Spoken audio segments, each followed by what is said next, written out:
Krishna. Hare Krishna. Today we will talk about the glories of Padmini Ekadashi. So this month is Adhik Maas.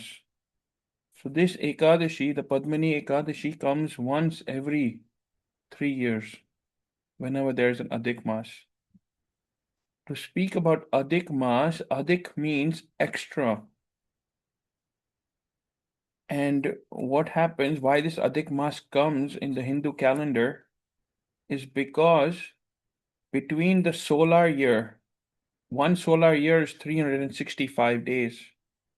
So we know that the earth revolves around the sun once every 365 days. That is called 1 year. But in the lunar year, there are 354 days. So there is a difference of approximately 10 and a half to 11 days between the solar year and the lunar year. So now for this lunar year to catch up with the season, with the solar year, and for the seasons, for the timing, for all of that to start matching up again, so that it doesn't deviate too much, every 2 to 3 years, there is a month that comes which is called Adhik Maas, or it is also called Purushottam Maas. Purushottam means the highest.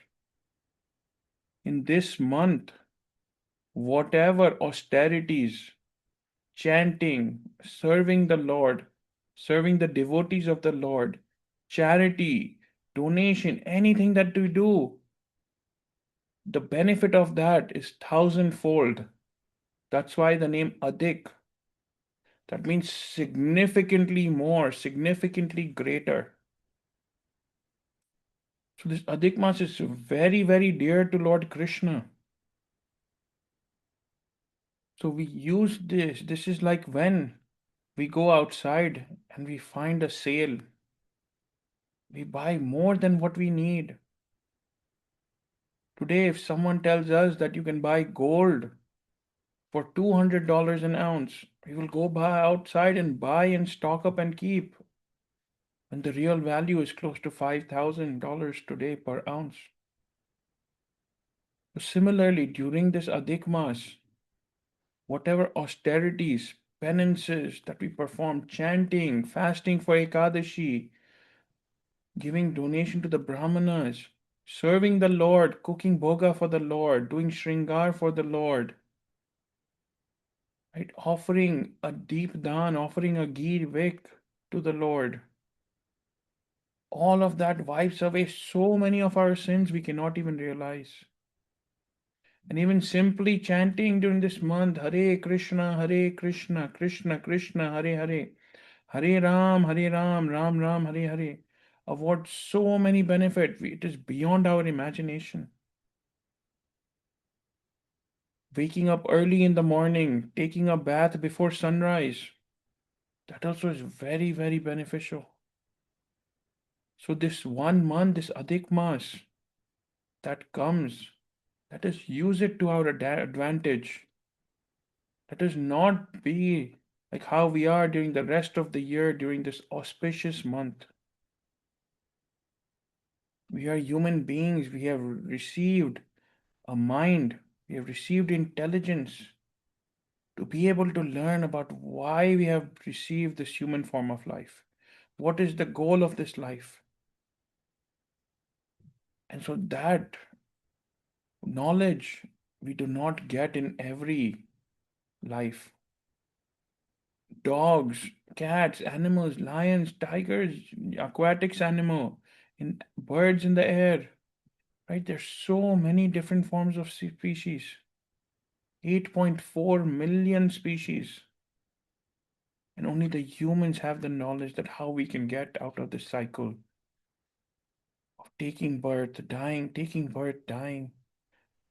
And the death in every single life, whether we're animal, whether we're human, is exactly the same way. It's very painful. So during this Adhik Maas, let us make the most out of it. Wake up early, take a bath before sunrise, chant the holy names of the Lord, serve the Lord, offer tulsi leaf to the Lord, offer flower to the Lord, perform tulsi arti every day, offer jal, water to Tulsi Maharani every day. right? Circumambulate Tulsi Maharani every day, walk around Tulsi Maharani every day, offer obeisances to Tulsi Maharani, to Krishna, to Guru Maharaj. We should be doing that and taking advantage of this Purushottam month. And then when we do this throughout the Purushottam month, it becomes not just a ritual, but it becomes part of our day-to-day routine. And then we look to continue that in the rest of the months. Because we are not doing it for any benefits, we are doing it for the pleasure of Guru and Krishna. That if we do this, our Guru Maharaj will be pleased, Krishna will be pleased. And if they are happy, what else do we want? So today is the Padmini Ekadashi, which comes once every 2 to 3 years. So during this Padmini Ekadashi, we'll read the katha that is known as Adhika Maas Padmini Ekadashi. Maharaj Yudhishthir said, O Krishna, O Janardhan, what is the name of the Ekadashi that occurs during the waning moon of the extra leap year month? What is the procedure for observing this Ekadashi and what merit does one gain by observing it? Please describe this to me. Lord Krishna replied, O king, the name of this sacred Ekadashi is Padmini Ekadashi. If one strictly observes this Ekadashi, he returns to the abode of Lord Padmanabha. This Ekadashi is as powerful as I am in nullifying one's sinful reactions. Long ago, Lord Brahma described the glories of Padmini Ekadashi to his son Narada. This Ekadashi fasting is as powerful as Krishna. Krishna himself is speaking this to Yudhishthira. We should not take this lightly. One should begin his fast on Dasmi by giving up 8 things: urad dal, masoor dal, chickpeas, spinach, honey, sea salt, eating in homes of others, and eating of bell metal plates. One should eat only once on Dasmi, sleep on the ground, and remain celibate. On the 10th day of Ekadashi, on the day of Ekadashi, one should rise early in the morning, brush his teeth, and take bath. Then he should worship the Supreme Lord. And again, there's a lot of items written over here, but as long as we are worshiping Krishna with ghee lamp, incense, right, flower, tulsi, that should be good. So one should worship the Supreme Lord with sandalwood paste, incense, lamp, camphor, water, and chant the holy names and the glories of the Lord. One should not indulge in useless talks. If one drinks water or milk on the days of Ekadashi that occur during the extra leap year month, his vow is spoiled. But we fast minimally from grains, corn, beans, all of those things. Right? So this, of course, is talking about if one were to fast nirjal without any water, milk, or anything. One should remain awake at night on Ekadashi and glorify the holy names and qualities of the Supreme Lord. On the day of Devadashi, one should complete his vow by feeding the Vaishnavas and the Brahmanas. A person who observes Padmini Ekadashi in this way certainly attains liberation. Lord Krishna continued, O sinless one, according to your inquiry, I have explained to you the procedure for observing the Padmini Ekadashi. Now please hear a history of this Ekadashi that Pulsatya Muni narrated to Narad Muni. Once, Kartivaya Arjuna defeated Ravana and imprisoned him. When Pulsatya Muni saw Ravana in this condition, he went to Kartivaya Arjuna and asked and requested him to release Ravana. Being requested by the sage, the king released Ravana. Upon hearing how this amazing event, Narad Muni humbly asked Pulatsya Muni how Kartavirya Arjun was able to defeat Ravana, who even Indra could not defeat. So how was Ravan defeated? Pulatsya Muni said, O Narada, in the Treta Yuga there was a king named Kratavirya who took birth in the dynasty of Haya. His capital was Maheshmati. King Kritavirya had 1,000 wives, but he had no son to take over the reign of the king. Although he worshipped the forefathers and saintly persons and observed vows under the guidance of saintly persons, still he was not blessed with a son.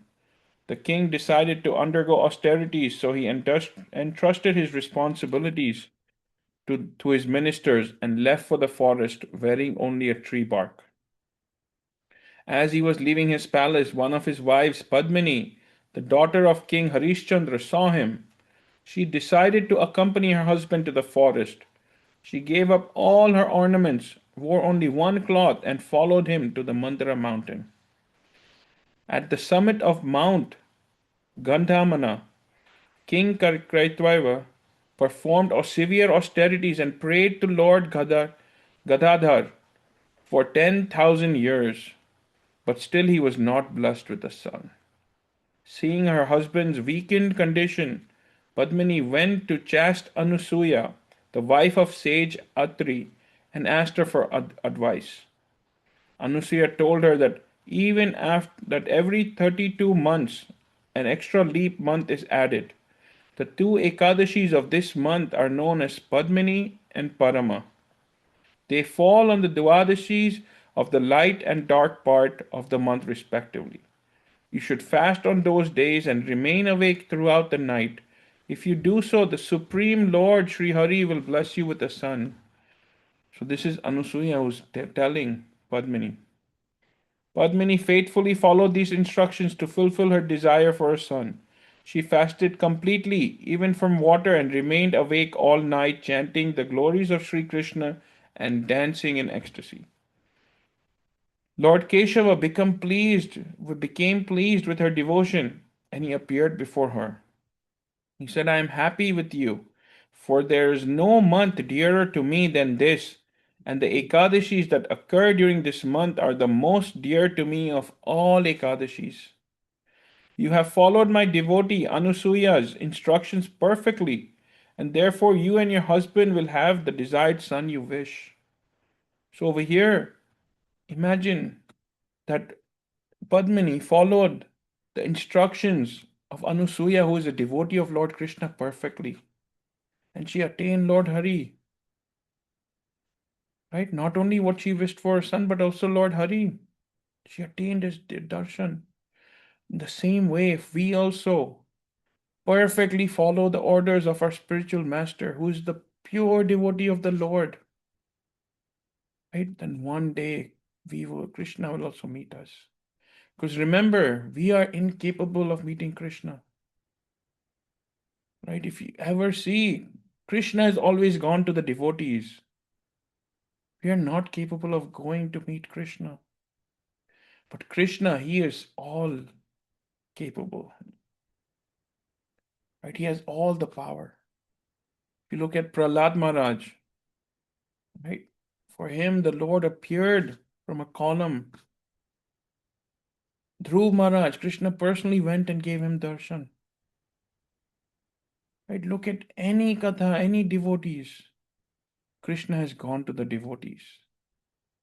So in that way, if we follow the orders of our spiritual master perfectly, and we please Guru and Krishna, then even Krishna himself cannot stop himself from meeting us. So we should follow the instructions of our spiritual master perfectly to the best of our abilities. If they tell us we need to wake up early before sunrise, we need to wake up. If they tell us you need to bathe before sunrise, we need to wake up and bathe before sunrise. Right? Follow all the instructions. We need to follow them perfectly. So over here, Anusuya, right? Because she was devotee of the Lord and she gave those instructions, Krishna himself came and gave Padmini darshan. We also, when we follow the instructions of the law of the spiritual master perfectly, there's nothing that is going to stop the supreme Lord, Krishna, from meeting us. So the Lord then spoke to Kritavirya and said, O king, please ask me any boon that will fulfill your heart's desire. Your dear wife has pleased me with her devotional fasting. Imagine how simply fasting for Ekadashi Krishna becomes pleased. How merciful is he? King Kritavirya requested, O Madhusudan, Lord of the universe, Let me have a son who will not be defeated by the demigods, human beings, serpents, or demons. The Lord granted the king his desired boon and disappeared. And unmanifested, actually. Krishna never disappears from the earth or anywhere. He unmanifests himself where we can't see him. The king and his wife regained their health and returned to their opulent kingdom. In due course of time, the queen Padmini gave birth to a powerful son who became known as Kartavirya Arjuna. There was no other warrior in the three worlds as powerful as him. Even the ten-headed Ravana was defeated by him. Lord Krishna concluded, O sinless king, I have thus described to you the glories of the Ekadashi that occur during the waxing moon in the extra leap month. Anyone who observes this Ekadashi will certainly go to the abode of Lord Hari. Following the advice of Sri Krishna, Maharaj Yudhishthir, along with his entire family, observed this Ekadashi. A person's life becomes glorious by faithfully observing this Padmini Ekadashi. We should all fast, and if we haven't fasted this Ekadashi, there will be one more Ekadashi coming up during this auspicious Adhik Maas. We should take that opportunity to fast during the Ekadashi day and chant the glories of the Lord, chant the holy name of the Lord as much as we can on these days, and serve Krishna, perform Arti, offer Givik, perform Arti of Tulsi Maharani, chant Krishna's name, and use this to get rid of our sins so that we can purify ourselves and then go back to Godhead. With that, the Ekadashi Katha ends here. Then we will continue the next Ekadashi. Before we end, we'll chant Hare Krishna, Krishna Krishna, Hare Hare, Hare Ram, Ram Ram, Hare Hare. Hare Krishna, Krishna Krishna, Hare Hare. Hare Ram, Ram Ram, Hare Hare.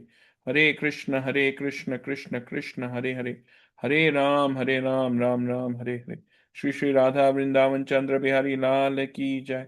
Nitai Gaur Hari Bol Jai Jai Shri Radhe, Jai Jai Shri Radhe, Jai Jai Shri Radhe. Hare Krishna.